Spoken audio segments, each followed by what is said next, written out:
Hi there. Well, my folks in the Caribbean are very, very hurt. They lost the first test match to Australia when they were playing at Perth.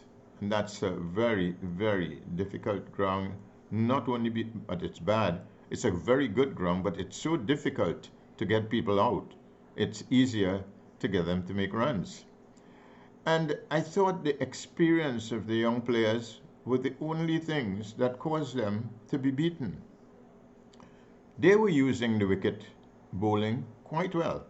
They kept good line and length. The ball was not a sharp coming up to your face or anything like this. It's either normal and low. It keeps low. What they had to do was to keep playing straight and to keep looking to when they're going to go down on the ball that's sort of playing very low. And that has happened all the way of 5 days. But the Australians knew what to do. They lived there. And their bowlers put a little bit more into it, so they were getting some fly, hit three of the players, and all of a sudden, it became a nightmare for the West Indies.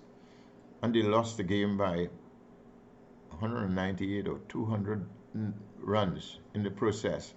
I looked to the batsmen simply because of the fact that over the past year or so, our young batsmen have not been using an orthodox process of getting big scores because they've not been doing enough test matches. And this is the experience. I would hope that by now they've been sitting and looking and trying to figure out what will they do in the next test match, which is the second test match in a few days' time. Batting is not an easy thing. You've got to look at every single ball. You've got to look at every single bowler. The West Indies have some fine bowlers. Kemar Roach is a wonderful bowler. Alfari Joseph, another one. And they bowled well. It is just that the opposition knows what to do. They're picking up side on, using 100% face of the bat, and they're playing the ball through mid-off and mid-on until bowlers start to stray outside the leg stump and outside the off stump because of the batsman's experience. They're waiting on it to cut it or slide it down the backward square leg. It is an experience for them. Are they going to sit and look at the tape and see what they have done?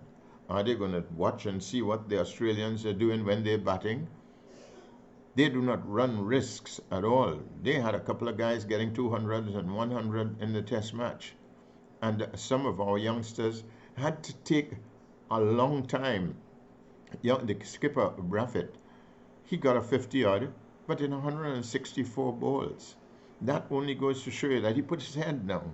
He is not a prolific scorer, but he knows how to take the singles and this, that, and the other. But it was fruitless. The West Indies went again. I hope the fans are not losing touch with them. They've got a young batsman with them, young Chanderpaul, the son of the famous Chanderpaul, and he got a good innings in the early one as well. But it's a task. It's not an easy one. Australia is one of the best cricket teams in the world, and they've got all their experienced players.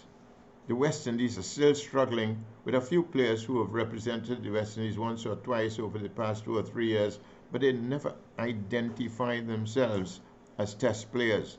So this is the process they're going in. Let's hope in the next maybe series that they play, they'll benefit from the exercises that existed in this first test match.